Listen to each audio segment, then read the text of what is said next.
छात्रों, पिछले कक्षा में हम आपको मित्रता पाठ पढ़ा रहे थे।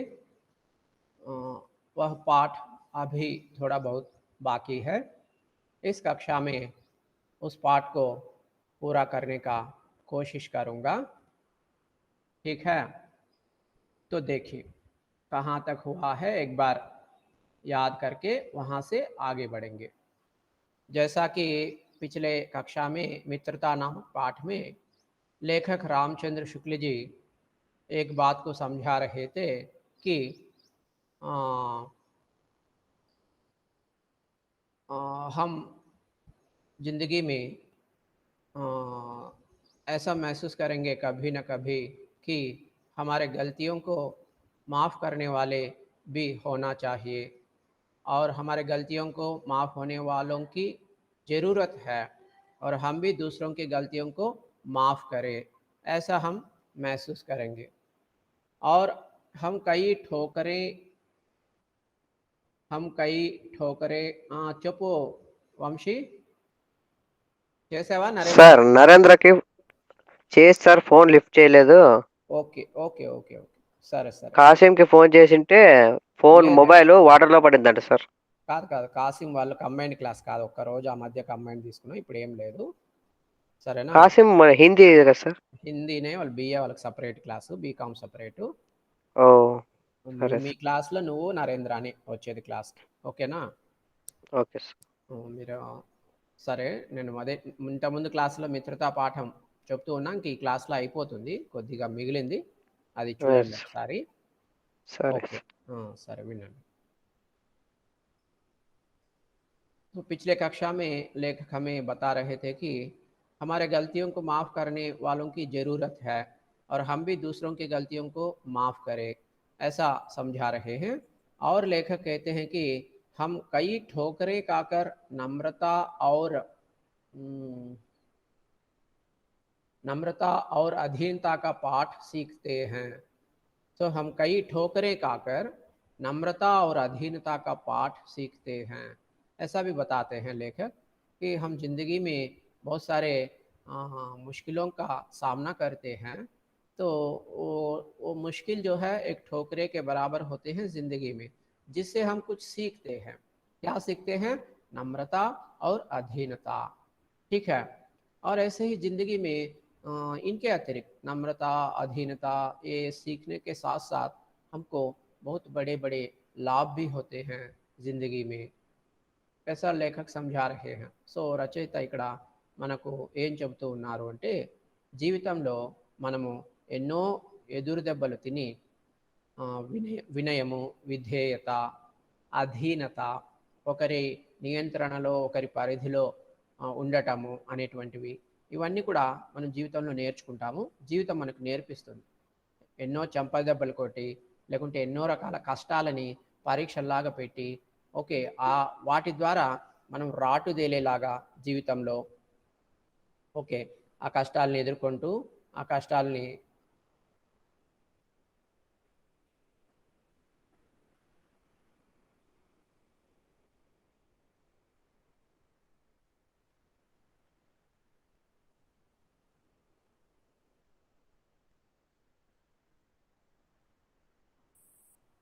తర్వాత వీటితో పాటు జీవితంలో అంటే జీవితం మనకు వినయంగా, విధేయంగా ఎందుకు ఉండాలి, ఎలా ఉండాలి, ఆ విధేయతని మనం ఎలా అలవర్చుకోవాలి, ఒకరి అధీనంలో ఒకరి నియంత్రణలో మనం ఎలా ఉండాలి, ఎందుకు ఉండాలి, అలా ఉండడం వల్ల కలిగేటువంటి ప్రయోజనాలు, లాభాలేంటి, ఇట్లాంటి విషయాలన్నీ కూడా జీవితంలో ఎన్నో ఎదురు దెబ్బలు తిన్న తర్వాత మనం నేర్చుకుంటాము అని అంటూ ఉన్నారు.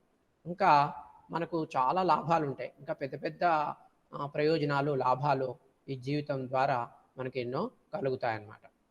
आगे देखिए, समाज में सम्मिलित होने से हमारी समझ बढ़ती है, हमारी विवेक बुद्धि तीव्र होती है, वस्तुओं और व्यक्तियों के संबंध में हमारी धारणा विस्तृत होती है, हमारी सहानुभूति हमारी सहानुभूति गहरी होती है, हमें अपनी शक्तियों के उपयोग का अभ्यास होता है। तो लेखक यहाँ पे समझा रहे हैं कि समाज में सम्मिलित होने से हमारी समझ बढ़ती है। तो समाज समाज जो हमारे चारों ओर रहती है, जिसमें हम रहते हैं, ठीक है। तो समाज से मिलने से या समाज के साथ मिलजुल कर रहने से, समाज में सम्मिलित होने से क्या होता है, हमारी समझ बढ़ती है। हमारी समझ बढ़ती है। समझ, समझ का मतलब बुद्धि या विवेक या ज्ञान जो है, वो क्या होती है, उसकी वृद्धि होती है, वह बढ़ती है धीरे धीरे धीरे। समाज हमें बहुत कुछ सिखाती है, भला क्या है, बुरा क्या है, क्या करना है, क्या नहीं करना है। इस तरह बहुत कुछ हमारे चारों ओर की समाज जो है वो सिखाती है हमें। तो उससे हमारे विवेक की वृद्धि होती है, हमारी समझ की बढ़ती होती है, ठीक है। और हमारे विवेक बुद्धि तीव्र होती है। तो विवेक बुद्धि जो होता है हमें, वह तीव्र होती है। तीव्र का मतलब और तेज होती है, और ज्यादा होती है। वस्तुओं और व्यक्तियों के संबंध में हमारी धारणा विस्तृत होती है। और ऐसे ही ये समाज क्या करती है कि हमारे सोच या हमारी धारणा जो होती है उसको विस्तृत करती है, ब्रॉडन करती है। हम सोचने का ढंग या देखने का ढंग जो हमें रहता है, किसी भी विषय को, किसी भी आदमी को, किसी भी वस्तु को, और उस देखने के ढंग को या समझने के ढंग को या धारणा को, सोचने की धारणा को क्या करती है, वो विस्तृत करती है वस्तुओं के संबंध में और व्यक्तियों के संबंध में। सो अगर हमारे थिंकिंग नैरो है तो उसको ब्रॉडन करती है, उस नैरो थिंकिंग को ब्रॉडन करती है। और हमारी सहानुभूति गहरी होती है। और इसी तरह समाज में सम्मिलित होने से क्या होता है कि हमारे अंदर जो सहानुभूति रहती है, जो सेंसिटिविटी रहती है, किसके प्रति, दुनिया के प्रति, लोगों के प्रति, दूसरे आदमी के प्रति, या जीव जंतु के प्रति, प्रकृति के प्रति, या दुनिया के प्रति जो सहानुभूति हमारे अंदर रहती है, हर इंसान के अंदर रहती है, और क्या होता है, वह गहरी होती है। समाज में सम्मिलित होने से वह धीरे धीरे बढ़ती है, गहरी होती है। हमें अपनी शक्तियों के उपयोग का अभ्यास होता है। और क्या होता है, हमारे अंदर की जितनी शक्तियां हैं, उन सब शक्तियों का उपयोग कैसे करना, इसका भी अभ्यास हो जाता है और आदत पड़ जाता है। तो हम सब में जरूर कोई ना कोई शक्ति रहती है, और तरह तरह की शक्तियाँ हर इंसान में रहते हैं, लेकिन उसका उपयोग जो है बहुत कम लोग करते हैं। जब हम सम्मिलित होते हैं समाज में, तब जो है हमारे अंदर की जो शक्तियाँ हैं, उन शक्तियों का उपयोग करने का अभ्यास जो है हमें हो जाता है। సో ఇక్కడ రచయిత ఏం చెప్తూ ఉన్నారంటే, రామచంద్ర శుక్ల గారు, సమాజంలో కలవడం వల్ల, సమాజంలో భాగం కావడం వల్ల మన యొక్క అర్థం చేసుకునేటువంటి శక్తి పెరుగుతుంది. సమజ్, సమజ్ అంటే అర్థం చేసుకోవటం. సో దేన్ని ఎలా అర్థం చేసుకోవాలి అనేటువంటి విషయంలో ఒక స్పష్టత వస్తుంది. అన్ని విషయాల్ని మనం మెల్లమెల్లగా సరిగ్గా అర్థం చేసుకోవడము, ఆ అర్థం చేసుకోవడం అనేటువంటిది రోజు రోజుకి పెరుగుతుంది ఎప్పుడైతే మనం సమాజంలో భాగం అవుతామో. ఇంకా ఈ సమాజంలో భాగం కావడం వల్ల ఇంకా ఎన్నో లాభాలు ఉన్నాయి. మరొకటి ఏమిటి అంటే, మన వివేకము, మన బుద్ధి ఏదైతే ఉందో అది మరింత తీవ్రంగా అవుతుంది. అంటే మరింత పదునెక్కుతుంది, మరింత బలపడుతుంది. మన వివేకం కానీ, బుద్ధి కానీ మరింత పదునెక్కుతుంది. ఇంకా వస్తువులు, వ్యక్తులు, వాటికి సంబంధించి ఆ వస్తువుల్ని లేకుంటే వ్యక్తుల్ని చూసేటువంటి విధానం, లేకుంటే వాటి పట్ల మనకు ఉండేటువంటి దృష్టి, ఇవి కూడా మారిపోతాయి. సో మన థింకింగ్ ఎలా మారుతుంది అంటే బ్రాడెన్ అవుతుంది అనమాట. నారో థింకింగ్ అంటే సంకుచితమైన ఆలోచన ధోరణి ఏదైనా ఉంటే అది మన సమాజంలో భాగం కావడం వల్ల వెళ్ళిపోతుంది. మనం ప్రతి దాన్ని కూడా విస్తృతంగా, ప్రతి వస్తువుని, ప్రతి వ్యక్తిని చూడటము, అర్థం చేసుకోవడం అనేది జరుగుతుందన్నమాట. సో మనం చూసేటువంటి దృష్టి, మనం అర్థం చేసుకునేటువంటి దృష్టి కూడా మారుతుంది. అది విశాలమవుతుంది. చూసేటువంటి దృష్టి, అర్థం చేసుకునేటువంటి దృష్టి విశాలమవుతుంది. ఏ విషయంలో? వస్తువుల్ని, వ్యక్తులకి సంబంధించినటువంటి విషయంలో. అలాగే మన సహానుభూతి, మనందరిలో సానుభూతి చూపించడము అనేటువంటి ఒక లక్షణం ఉంటుంది.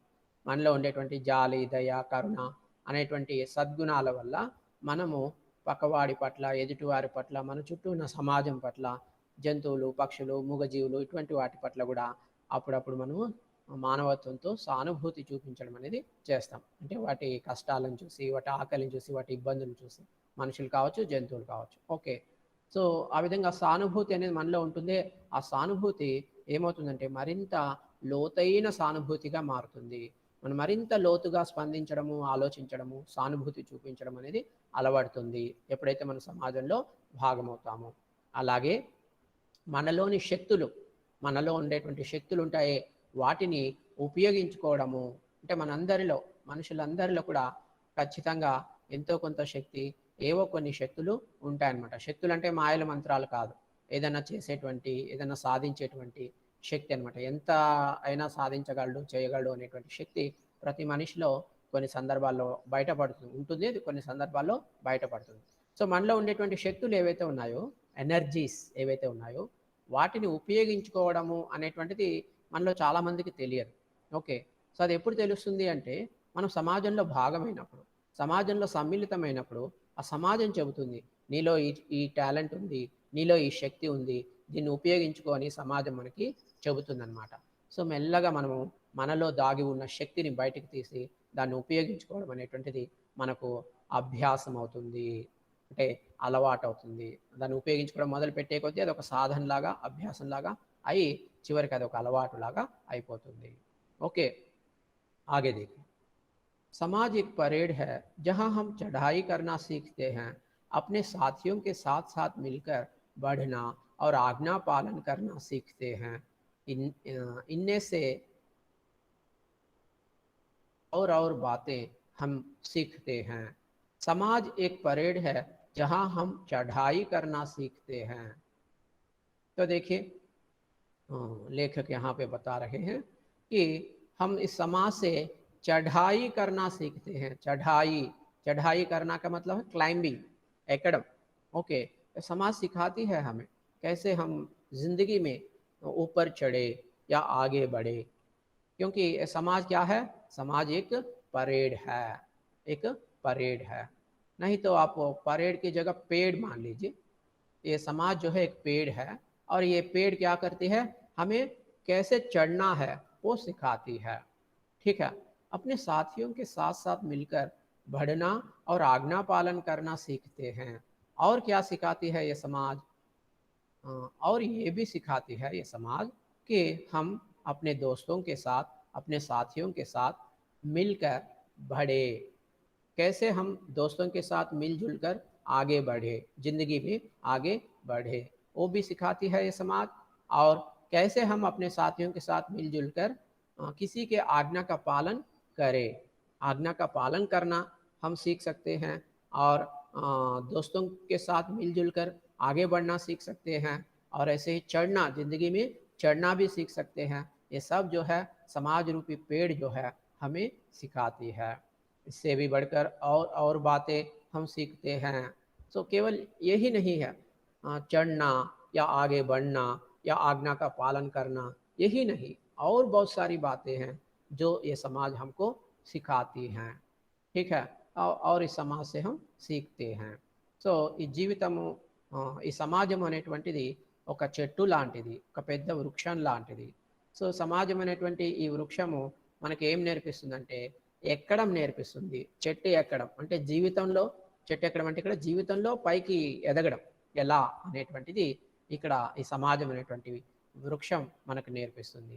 తర్వాత మన మిత్రులతో కలిసి మనం ఎలా జీవితంలో ఎదగాలి, ముందుకు వెళ్ళాలి అనేటువంటి విషయం కూడా సమాజం నేర్పిస్తుంది.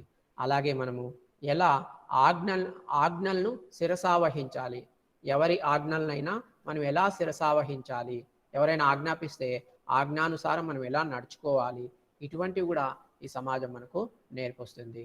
ఇలా చెప్పుకుంటూ పోతే చాలా విషయాలు, ఎన్నో విషయాలు ఈ సమాజంలో భాగం కావడం వల్ల, సమాజంలో సమ్మిళితం కావడం వల్ల మనము నేర్చుకుంటాము అని రచయిత రామచంద్ర शुक्ल గారు చెబుతూ ఉన్నారు. हम दूसरों का ध्यान रखना, उनके लिए कुछ स्वार्थ त्याग करना सीखते हैं, सद्गुणों का आदर करना और सुंदर चाल ढाल की प्रशंसा करना सीखते हैं। हम दूसरों का ध्यान रखना, देखिए हम केवल अपना ही ध्यान नहीं, दूसरों का भी ध्यान रखते हैं।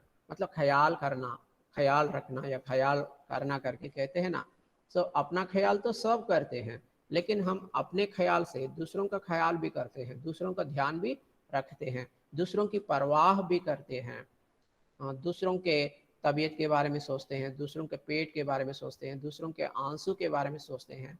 ठीक है, ये सब हम कहाँ सीखते हैं? ये सब हम समाज में सीखते हैं। उनके लिए कुछ स्वार्थ त्याग करना सीखते हैं। और क्या सिखाती है ये समाज? और ये भी सिखाती है ये समाज कि कैसे हम दूसरों के लिए अपने स्वार्थ का त्याग करें। अपने अंदर जो स्वार्थ रहता है उसको हम कैसे छोड़े, कैसे त्याग करें, ये भी हम इस समाज से सीखते हैं। स्वार्थ का मतलब केवल अपने बारे में सोचना, अपनी फायदे के बारे में सोचना, उसे स्वार्थ करके कहते हैं। लेकिन हम क्या करते हैं, समाज में सम्मिलित होने से धीरे धीरे हम अपने बारे में नहीं दूसरों के बारे में सोचना शुरू करते हैं। तो इससे क्या होता है कि अपने अंदर का जो स्वार्थ रहता है वह दब जाता है और अंदर का जो त्याग रहता है वह विकसित होती है। तो त्याग करना हम सीखते हैं, सद्गुणों का आदर करना और सुंदर चाल ढाल की प्रशंसा करना सीखते हैं। और क्या सीखते हैं समाज से? सद्गुणों का आदर करना। तो किसी में अच्छे गुण है किसी इंसान में, तो उन अच्छे गुणों को देखकर उस इंसान की तारीफ करना, उस इंसान को आदर करना हम सीखते हैं। और सुंदर चाल ढाल की प्रशंसा करना सीखते हैं। और किसी के चाल ढाल अच्छा है, सुंदर है, उत्तम है, तो उसकी प्रशंसा करना, तारीफ करना भी हम सीखते हैं। సో ఇక్కడ ఈ సమాజం మనకి ఎన్నో విషయాలు నేర్పిస్తుందని రచయిత చెప్పారు కదా. ఇంకా ఏమేమి నేర్పిస్తుంది లేదా ఇంకా ఏమేమి నేర్చుకుంటాం ఈ సమాజం నుంచి అంటే, दूसरों का ध्यान रखना, ఇతరుల గురించి ఆలోచన చేయటం, ఇతరుల మీద దృష్టి పెట్టడం, ఇతరులని పట్టించుకోవడం, కేవలం మనల్ని మాత్రమే పట్టించుకోవడం కాకుండా ఇతరులను కూడా పట్టించుకోవడం, ఇతరుల గురించి ఆలోచన చేయటం అనేటువంటిది సమాజం మనకు నేర్పిస్తుంది. ఓకే, తర్వాత ఇతరుల కోసం మనలో ఉండేటువంటి స్వార్థాన్ని త్యాగం చేయటం కూడా ఈ సమాజం నేర్పిస్తుంది. ఇతరుల కోసం అంటే వారు మన కుటుంబ సభ్యులు కావచ్చు, మన బంధుమిత్రులు కావచ్చు, మన మిత్రులు కావచ్చు, ఓకే, సమాజం కావచ్చు, మన దేశం కావచ్చు, ఏదైనా కావచ్చు అనమాట. ఓకే, ప్రకృతి కావచ్చు, ప్రకృతిలోని జీవ జంతు జాలం కావచ్చు, ఏదైనా కావచ్చు. సో ఆ విధంగా ఇతరుల కోసము మనలో ఉండేటువంటి స్వార్థ బుద్ధిని త్యాగం చేయటం అనేటువంటిది కూడా ఈ సమాజం నుంచి మనం నేర్చుకుంటాం అన్నమాట. ఇంకా ఈ సమాజంలో ఎవరెవరిలో అయితే సద్గుణాలు ఉంటాయో, మంచి గుణాలు ఉంటాయో వాటిని గౌరవించడం అనేటువంటిది కూడా మనం నేర్చుకుంటాము. అంటే మనలో లేనటువంటివి లేదా మనలో ఉన్న ఇతరులో కూడా ఉండేటువంటివి మంచి గుణాలు, మంచి ప్రవర్తన ఎవరిలోనైనా ఉంటే అది చూసి మనం దాన్ని గౌరవించడం, అలాగే మంచి వ్యక్తిత్వం, మంచి ఆచరణ, మంచి నడవడిక ఎవరిలోనైనా ఉంటే అది చూసి మనం వారిని పొగడటము, ప్రశంసించటం, ఇవన్నీ కూడా సమాజం నుంచి మనం నేర్చుకుంటాము. ఈ సమాజం మనకు నేర్పిస్తుంది. ఓకే, आगे देखिए, स्वसंस्काराभिलाषी युवकों को उस चाल व्यवहार की अवहेलना ना करनी चाहिए जो भले आवश्यक समझी जाती है। स्वसंस्काराभिलाषी, इस शब्द के ऊपर ध्यान दीजिए, ये बहुत लंबा सा शब्द है। ठीक है, इस शब्द में संधि है। आप संधि विच्छेद करके देखते हैं तो संस्कार प्लस अभिलाषी, संस्काराभिलाषी, और इसके सामने स्व संस्कार, स्व प्लस संस्कार प्लस अभिलाषी, स्वसंस्काराभिलाषी एक शब्द है ये। ठीक है, तो इसका मतलब क्या है? अपने संस्कार, अपने अंदर संस्कार जो चाहते हैं, अपने अंदर जो संस्कार को डालना चाहते हैं, अपने अंदर अपने सोच में अच्छे संस्कार जो पाना चाहते हैं, उसको हम स्वसंस्काराभिलाषी करके कहते हैं। सो जो युवक स्वसंस्काराभिलाषी होते हैं वे उस चाल व्यवहार की अवहेलना ना करनी चाहिए जो भले आदमियों के समाज में आवश्यक समझी जाती है। सो जो युवक स्वसंस्काराभिलाषी होना चाहते हैं, ऐसे स्वसंस्काराभिलाषी युवक क्या नहीं करना चाहिए? अवहेलना ना करनी चाहिए। किसकी अवहेलना ना करनी चाहिए? भले आदमियों के समाज में आवश्यक समझी जाती है, जो चाल व्यवहार भले आदमियों के समाज में आवश्यक समझी जाती है उसकी अवहेलना ना करनी चाहिए। ठीक है, समाज में भले आदमियों के समाज में मतलब अच्छे इंसानों के जो समाज रहता है उस समाज में कुछ व्यवहार कुछ चाल जो है आवश्यक समझी जाती है, उसकी उस चाल की उस व्यवहार की अवहेलना ये युवक नहीं करते जो స్వసంస్కారాభిలాషి होते हैं।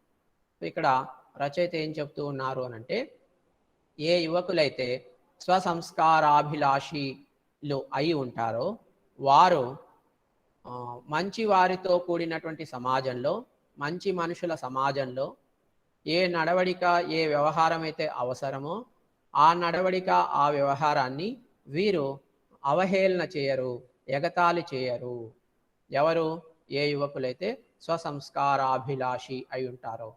స్వసంస్కారాభిలాషి అంటే అర్థం ఏమిటంటే స్వ అంటే స్వయం, తన, మన అనేటువంటి అర్థము.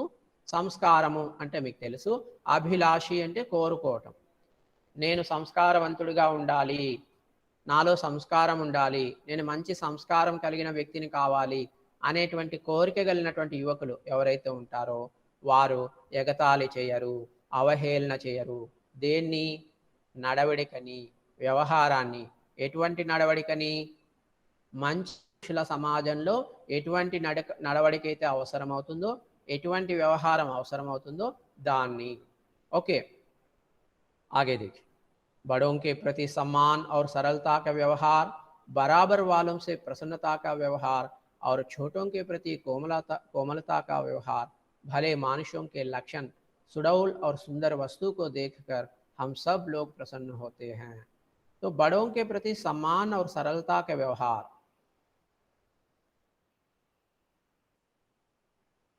तो बड़ों के प्रति जो लोग बड़े होते हैं समाज में, परिवार में, उनके प्रति हमारे मन में सम्मान की भावना रहती है। ठीक है, तो बड़े लोगों के प्रति सम्मान का व्यवहार और सरलता का व्यवहार। हमारा व्यवहार कैसे रहना चाहिए? बड़ों से रहना चाहिए, सरलता से व्यवहार करना चाहिए बड़े लोगों से या बुजुर्गों से। ठीक है, बराबर वालों से प्रसन्नता का व्यवहार, और जो हमारे उम्र के बराबर वाले होते हैं उनसे हमारा व्यवहार कैसे रहना चाहिए? प्रसन्नता से, खुशी से, संतोष से व्यवहार करना चाहिए। और जो हमसे छोटे होते हैं तो छोटों के प्रति कोमलता का व्यवहार। सो छोटे हमसे उम्र में जो छोटे होते हैं उनके प्रति हमारा व्यवहार कोमल होना चाहिए। भले मानुषों के लक्षण, सुडौल और सुंदर वस्तु को देखकर हम सब लोग प्रसन्न होते हैं। भले मानुषों के लक्षण, जो भले आदमी होते हैं, अच्छे इंसान होते हैं, उनके लक्षण, उनके दो लक्षण होते हैं, एक तो सुडौल और दूसरा सुंदर। ओके, वे लोग जो है बहुत सुडौल रहते हैं और सुंदर भी रहते हैं मानसिक रूप से। ठीक है, सुडौल और सुंदर वस्तु को देखकर हम सब लोग प्रसन्न होते हैं। ओके, सो इस तरह अच्छे आदमी का व्यवहार बड़ों के साथ आदर के साथ और सरलता के साथ रहता है, बराबर उम्र वालों के साथ प्रसन्नता के साथ रहता है, और छोटों के साथ कोमलता के साथ भले आदमी का व्यवहार रहता है। तो भले आदमी के ये लक्षण जो है बहुत सुंदर और सुडौल लगते हैं सबको, हम सबको जो है इस तरह के लक्षण देखकर, इस तरह के सुंदर और सुडौल लक्षण को देखकर हम सब जो है खुश होते हैं। సో పెద్దవారి పట్ల గౌరవంతో ఆదరంతో వ్యవహరించటము, పెద్దవారితో సరళంగా సున్నితంగా వ్యవహరించటం, ఓకే, సరళంగా సహజంగా వ్యవహరించటం, మనతో సమానమైన వయసు కలిగినటువంటి వారితో సంతోషంగా ప్రసన్న వదనంతో వ్యవహరించటం, మనకంటే వయసులో చిన్నవారి పట్ల కోమలంగా సున్నితంగా వ్యవహరించటం, ఇవన్నీ కూడా మంచి మనుషుల లక్షణాలు. తర్వాత ఇటువంటి అందమైన లక్షణాలు ఏ మనిషిలో కనిపించినా మనం అందరం కూడా చాలా సంతోషపడతాము అని రచయిత ఇక్కడ చెబుతూ ఉన్నారు. सुंदर चाल ढाल को देख हम सब लोग आनंदित होते हैं, मीठे वचनों को सुनकर हम सब लोग संतुष्ट होते हैं, ये सब बातें हमें मनोनीत होती है, शिक्षा द्वारा प्रतिष्ठित आदर्श के अनुकूल होती हैं। सुंदर चाल ढाल को देख हम सब लोग आनंदित होते हैं। सो अच्छे चाल, अच्छे व्यवहार, अच्छे बर्ताव अगर किसी में दिखाई देता है, वह देखकर हम सब लोग क्या करते हैं, बहुत खुश हो जाते हैं, बहुत आनंदित होते हैं, बहुत खुशी खुशी से हमारा दिल भर जाता है। मीठे वचनों को सुनकर हम सब लोग संतुष्ट होते हैं। और ऐसे ही जो लोग मीठी बोली बोलते हैं, जिनके बातों में मीठापन रहता है, जिनके वचन मीठे मीठे होते हैं, ऐसे मीठे वचनों को हमारे कानों में पड़ते ही हम सब जो है संतुष्ट होते हैं, खुश होते हैं। ये सब बातें हमें मनोनीत होती है, शिक्षा द्वारा प्रतिष्ठित आदर्श के अनुकूल होती हैं। ये सब बातें हमें मनोनीत होती है। तो ये सब जो है, जिनके बारे में मीठे वचन या सुंदर चाल ढाल, ये सब क्या करते हैं, हमारे मन को पसंद लगता है ये सब। ठीक है, ये सब इन सब के बारे में हमारे मन में एक धनात्मक भावना रहती है और शिक्षा द्वारा प्रतिष्ठित आदर्श के अनुकूल होती है। और शिक्षा से या विद्या विद्या से क्या होता है, सीखने से क्या होता है, जो आदर्श प्रतिष्ठित हैं, उन प्रतिष्ठित आदर्शों के अनुकूल हमारे मन, हमारे सोच जो है बदलती है। तो शिक्षा द्वारा प्रतिष्ठित आदर्श के అనుకూల్ होती है। ठीक है, సో ఇక్కడ రచయిత ఏం చెప్తూ ఉన్నారు అంటే, మంచి నడవడిక, మంచి వ్యవహారం, మంచి ప్రవర్తన చూసి మనమందరం ఎంతో సంతోషపడతాము. అలాగే మంచి మాటలు, మధురమైనటువంటి మాటలు, తీయటి మాటలు వింటే కూడా మనందరం ఎంతో సంతృప్తి చెందుతాము అని. సో ఈ విషయాలన్నీ కూడా, పైన చెప్పుకున్నటువంటి విషయాలన్నీ కూడా మన అందరికీ, మన మనసుకి నచ్చినటువంటి విషయాలే. మన మనసు పై విషయాల పట్ల ఎప్పుడు కూడా పాజిటివ్గా స్పందిస్తుంది. తర్వాత ఈ విషయాలన్నీ కూడా విద్య ద్వారా మనం తెలుసుకోవచ్చు, నేర్చుకోవచ్చు. మన మనసు కూడా విద్యార్జనలో ఈ పైన చెప్పుకున్నటువంటి ఏ ఆదర్శాలు అయితే ఉన్నాయో, ప్రతిష్ఠిత ఆదర్శాలు అంటే కొన్ని తరాలుగా, వేల సంవత్సరాలుగా సమాజంలో, సంస్కారంలో నిలబడిపోయినటువంటి, ఎస్టాబ్లిష్ అయిపోయినటువంటి ఐడియల్స్ ఏవైతే ఉంటాయో వాటిని ప్రతిష్ఠిత్ ఆదర్శ అంటారు. అంటే ఈ ఆదర్శాలు ఈ మధ్య పుట్టుకొచ్చినవి కాదు, ఎన్నో వేల సంవత్సరాల నుంచి మన సమాజంలో ఉన్నవి, మన పెద్దలు చెబుతూ ఉన్నవి, మనలో చాలామంది ఆచరిస్తూ ఉన్నటువంటివి. సో ఇవన్నీ విద్య ద్వారా, విద్యార్జన ద్వారా మన మనసుకు మనం నేర్పించాలి. మన మనసుని విద్య ద్వారా ఆ పై ఆదర్శాలకు అనుకూలంగా మనము మలుచుకోవాలి. आगे देखिए, किसी भले आदमी को यह कहते सुनकर कि फटी पुरानी और मैली पुस्तक हाथ में लेकर पढ़ते नहीं बनता, हमें हंसना ना चाहिए। सोचो कि तुम्हारी मंडली में कोई उजड़ गंवार आकर फुहड़ बातें बकने लगे तो तुम्हें कितना बुरा लगेगा। किसी भले आदमी को यह कहते सुनकर कि फटी पुरानी और मैली पुस्तक हाथ में लेकर पढ़ते नहीं बनता, हमें हंसना ना चाहिए। सो लेखक रामचंद्र शुक्ल जी बता रहे हैं, कोई भले आदमी है, कोई अच्छा इंसान है, वे इस प्रकार कह रहा है कि अरे ये किताब मैली हो गई, ये किताब फटी पुरानी है, इसको हाथ में लेकर पढ़ना बहुत मुश्किल हो रहा है, पढ़ने में बहुत तकलीफ़ हो रही है। ऐसा अगर कोई भले आदमी कहता है तो वह सुनकर हमको हंसना नहीं चाहिए। तो ఇక్కడ రచయిత ఏం చెప్తున్నారంటే, ఎవరైనా మంచి వ్యక్తి ఒక పాత పుస్తకాన్ని తీసుకొని, మలినమైనటువంటి పుస్తకం, మాసిపోయినటువంటి పుస్తకం, చిరిగిపోయి అతుకులు బతుకులుగా ఉండేటువంటి పుస్తకాన్ని తీసుకొని చదివే ప్రయత్నం చేస్తూ, అరే ఇది చదవలేకపోతున్నాను, ఇదంతా గలీజ్ అయింది, ఇది చినిగిపోయింది, ఇది చాలా పాతబడింది అని చెప్పి ఎవరైనా పెద్ద ఆయన, మంచి మనిషి చెప్పాడు అనుకోండి, ఆ మాటలు విని మనం ఎప్పుడు కూడా నవ్వకూడదు, ఎగతాళి చేయకూడదు, పరిహాసం ఆడకూడదు. ఎందుకు అంటే, सोचो कि तुम्हारी मंडली में कोई उजड़ गंवार आकर फूहड़ बातें बकने लगे तो तुम्हें कितना बुरा लगेगा। तो यहाँ पे लेखक बता रहे हैं कि तुम्हारी मंडली में, मंडली का मतलब तुम्हारा जो समूह रहता है, तुम्हारे रुचि के अनुकूल का जो समूह रहता है, तुम्हारे दोस्तों का जो मंडली रहती है उसमें अगर कोई गांव से आया हुआ आदमी, उजड़ आदमी, कोई फूहड़ बातें बकता है तो तुम्हें कितना बुरा लगता है, एक बार सोचो करके यहाँ पे लेखक సవాల్ ఖడా కర్ రహే हैं. సో ఇక్కడ రచయిత ఏం చెప్తున్నారంటే, మీ మిత్ర బృందంలోకి మీ మిత్ర బృందంలోకి ఎవరైనా పల్లెటూరు నుంచి వచ్చినటువంటి ఒక వ్యక్తి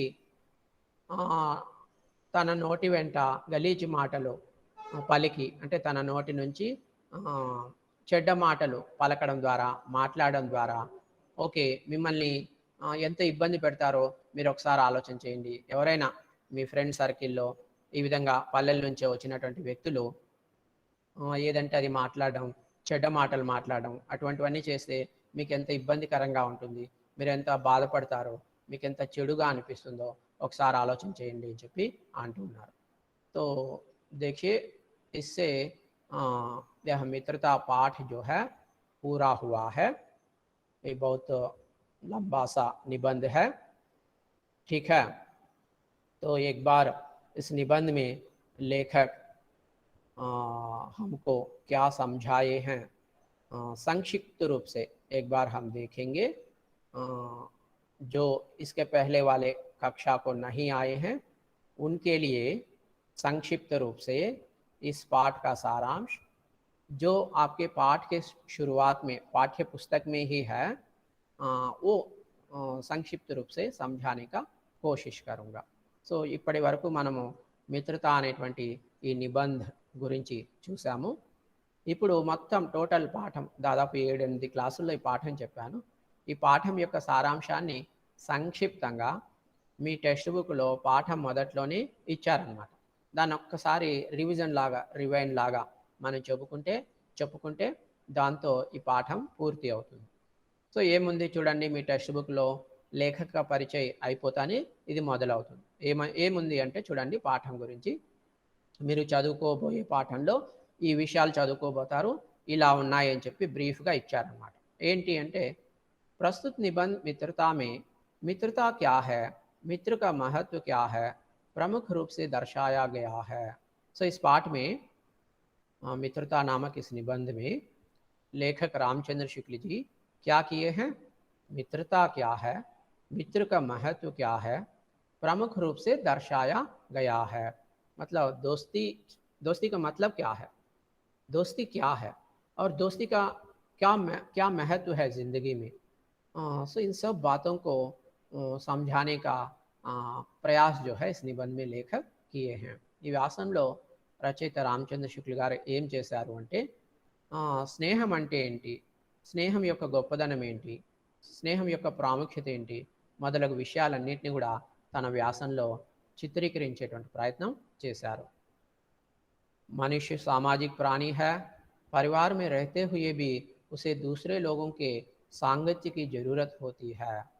मित्र से बढ़कर मनुष्य का और कोई साथी नहीं हो सकता है.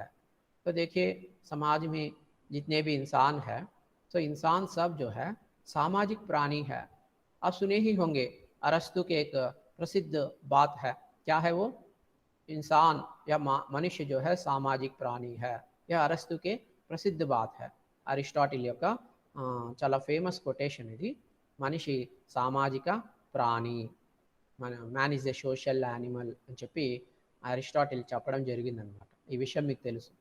సో क्यों इंसान को सामाजिक प्राणी करके कहते हैं, क्योंकि इंसान जो है अकेला नहीं रह सकता है, वह हमेशा समाज में शामिल होना चाहता है, समाज में उन जैसे मनुष्यों के साथ मिलना चाहता है, मिलजुल कर रहना चाहता है और उनसे बांट लेना चाहता है.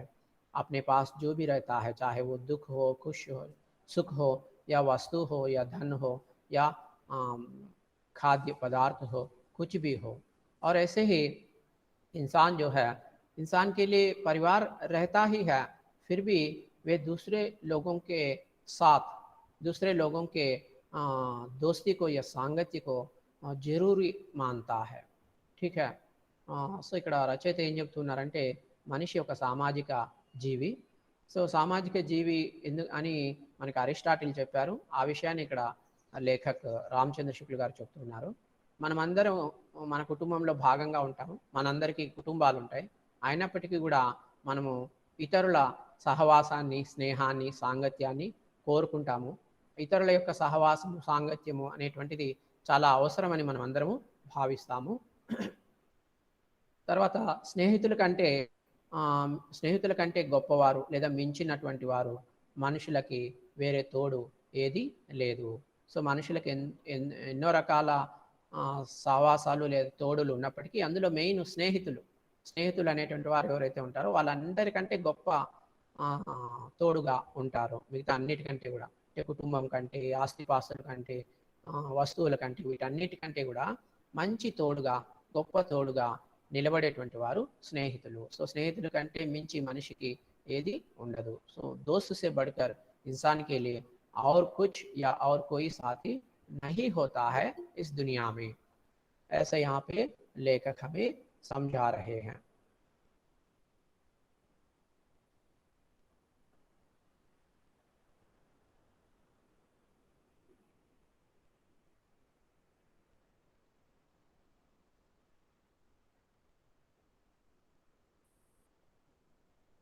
सॉरी,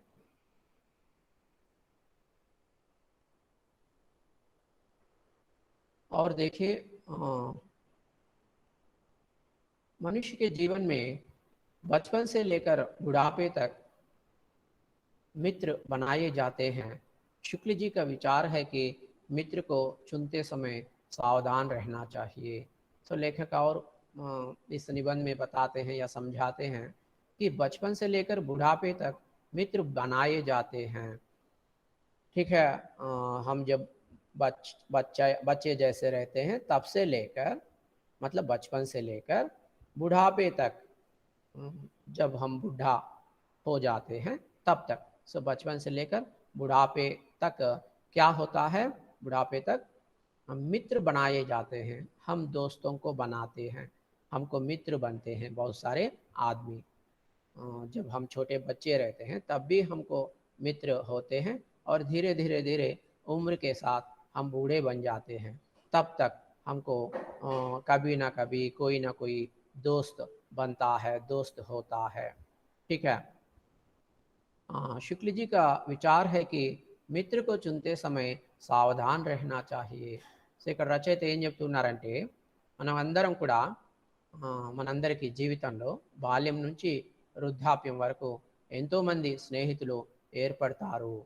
చిన్నప్పటి నుంచి ముసలి వాళ్ళు అయ్యేంత వరకు ఎంతోమందితో స్నేహం చేస్తాం, ఎంతోమంది మనకు స్నేహితులుగా అవుతారు. शुक्ल जी का विचार है कि मित्र को चुनते समय सावधान रहना चाहिए. सच्चा मित्र बहुत मुश्किल से मिलता है. तो इस निबंध में लेखक रामचंद्र शुक्ल जी अपने विचार इस प्रकार प्रकट करते हैं कि जब भी हम दोस्तों को चुनते हैं बहुत सावधान रहना चाहिए, बहुत सचेत और जागरूक रहना चाहिए, क्योंकि अच्छे मित्र या सच्चे मित्र जो है बहुत मुश्किल से हमको मिलता है.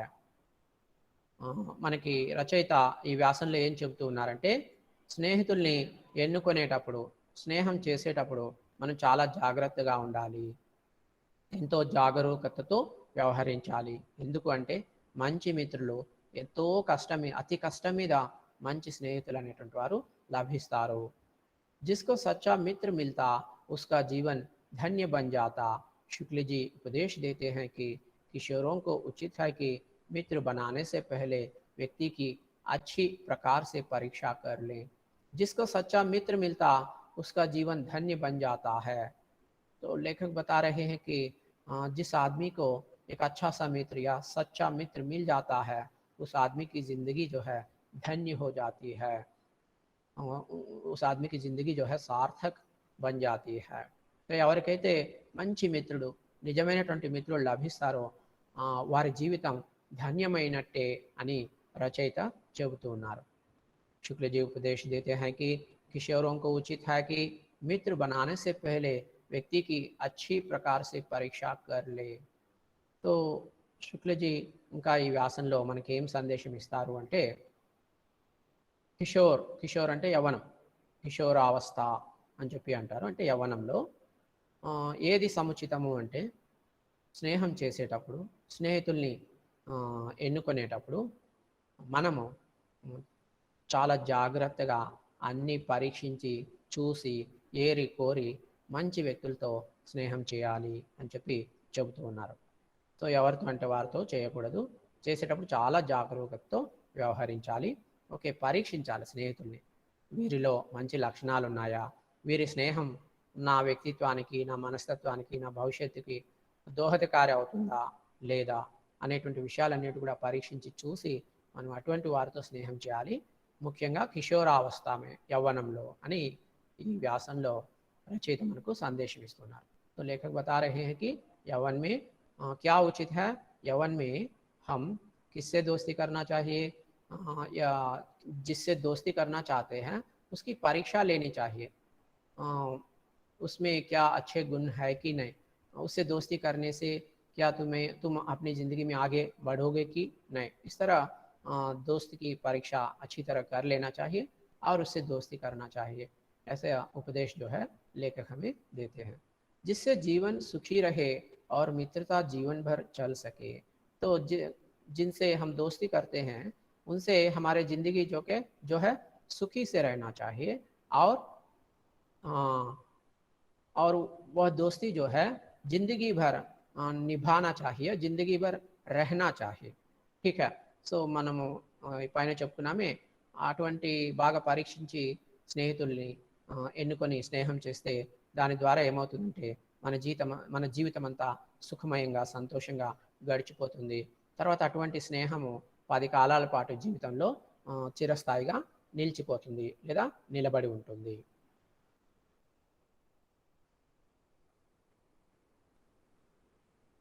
और आगे देखिए,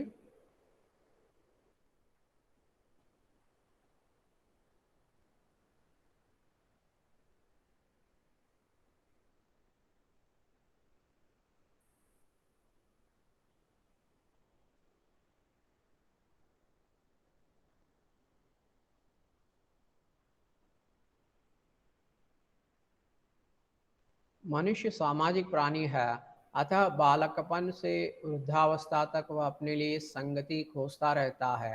छोटे बच्चे भी अपने बराबर वालों के साथ खेलने कूदने हंसने लड़ने में प्रसन्न रहते हैं। सो अभी अभी मैं आपको बताया, अभी अभी क्या है, इंसान जो है सामाजिक प्राणी है। और क्या बताया, बालकपन से वृद्धावस्था तक वह अपने लिए संगति खोजता रहता है। तो बचपन से बुढ़ापे तक इंसान क्या करता है, अपने लिए दोस्त अपने लिए कोई दोस्त मिले, सो दोस्त के लिए खोजते रहता है, अच्छा सा दोस्त के लिए ढूंढते रहता है। छोटे बच्चे भी अपने बराबर वालों के साथ खेलने कूदने हंसने लड़ने में प्रसन्न रहते हैं।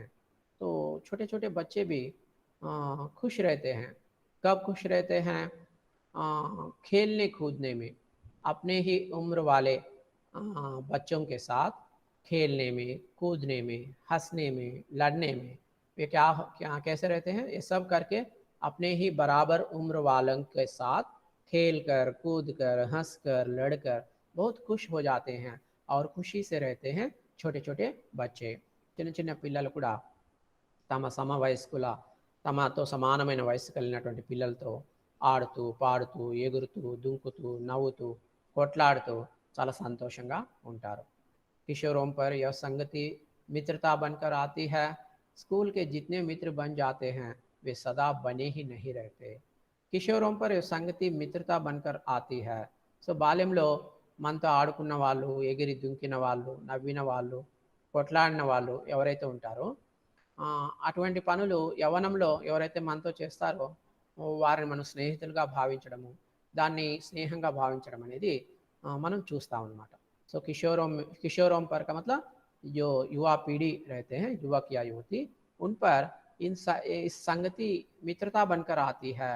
जो दोस्ती, जिन दोस्तों के का जिक्र यहाँ पे लेखक इसके पहले किए हैं, वो दोस्त या वो दोस्ती जो है यौवन में भी दोस्ती के रूप में बनकर आती है। वे दोस्त भी दोस्ती के रूप में आते हैं। स्कूल के जितने मित्र बन जाते हैं वे सदा बने ही नहीं रहते।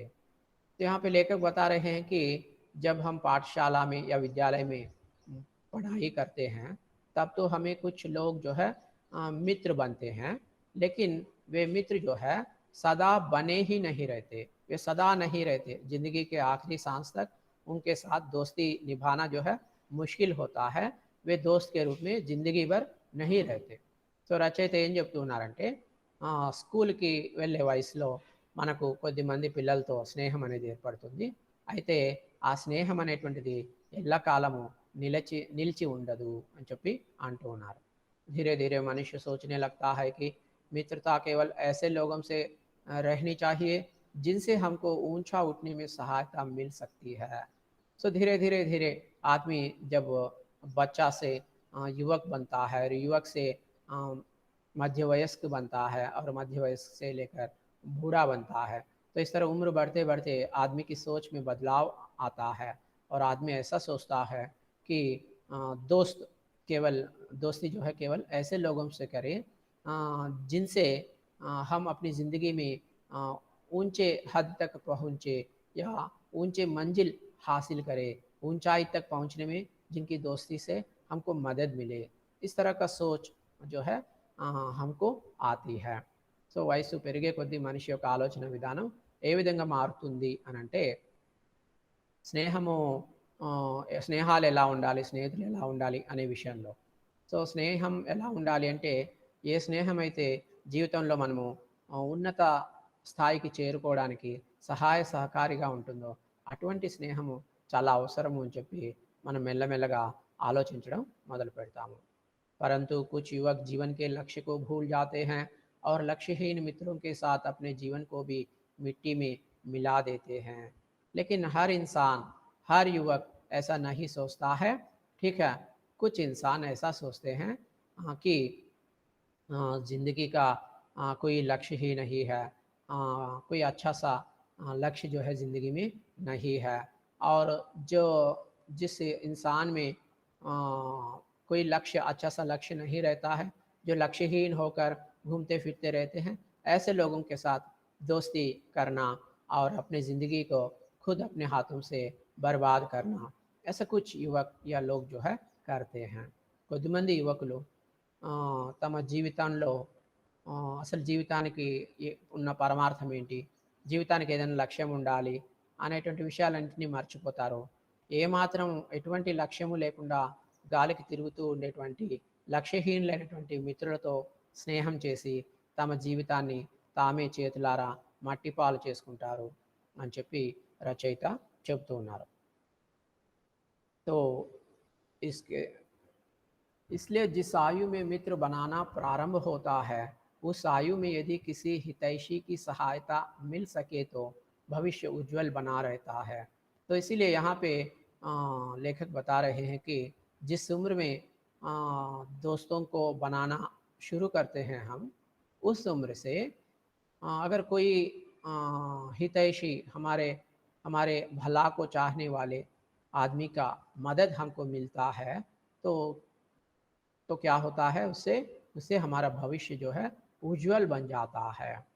సో రచయిత ఏం చెప్తున్నారంటే ఏ వయసు నుంచి అయితే మనం స్నేహాలు చేయడం మొదలు పెడతామో ఆ వయసు నుంచే మనకి ఎవరైనా ఒక వెల్ విషర్, మన క్షేమాన్ని, సంక్షేమాన్ని, మేలుని కోరేటువంటి ఒక వెల్ విషర్ మనకు లభించాడు అనుకోండి, ఒక వెల్ విషర్ యొక్క హెల్ప్, సహాయం, ఒక మన శ్రేయోభిలాషి యొక్క సహాయ సహకారాలు మనకు లభించాయి అనుకోండి, దానివల్ల ఏమవుతుందంటే మన భవిష్యత్తు ఎంతో ఉజ్వలంగా మారుతుంది.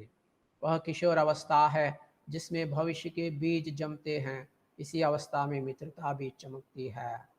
तो किशोरावस्था में, यौवन में क्या होता है, भविष्य के बीज जमते हैं. भविष्य में हमको क्या बनना है, हमारे बर्ताव कैसे बदल लेना चाहिए, हमारे व्यक्तित्व को कैसे बदलना चाहिए, इन सब चीज़ों के बीज जो है जमते हैं. कब? यौवन में. ठीक है. సో యవ్వనంలో ఏమవుతుంది అంటే మన భవిష్యత్తుకు సంబంధించినటువంటి బీజాలన్నీ కూడా మొలకెత్తడం మొదలవుతాయి. మొలకెత్తడం అనేది ప్రారంభమవుతుంది మన భవిష్యత్తుకు సంబంధించి. తర్వాత ఇదే యవ్వనంలో ఈ స్నేహం అనేటువంటిది ఓ మెరుపు మెరుస్తుంది, అంటే చక్కగా ఇనుమడిస్తుంది అని చెప్పి చెప్తున్నారు. दोस्ती जो है यौवन में जो दोस्ती करते हैं वो दोस्ती जो है चमकती है, मतलब हमें उस दोस्ती से हमारे चेहरे पे रौनक जो रहती है वो बढ़ती है. యవ్వనంలో చేసే స్నేహాలు మన మొహంలో ఒక కొత్త వెలుగుని తీసుకొస్తాయి మన జీవితంలో, మన మొహంలో. किशोरों को उचित है कि मित्र बनाने से पहले व्यक्ति की अच्छी प्रकार परीक्षा कर ले, जिसमें जीवन सुखी रहे और मित्रता जीवन भर चल सके. सो युवक या युवती क्या करना चाहिए, उनके लिए क्या उचित है? मित्र बनाने से पहले, किसी भी आदमी को मित्र बनाने से पहले अच्छी तरह उस आदमी की परीक्षा कर लेना, और जिससे वे ज़िंदगी में खुशी से रह सके और जिनसे वे జీవన్ భర్ చల్ సకే.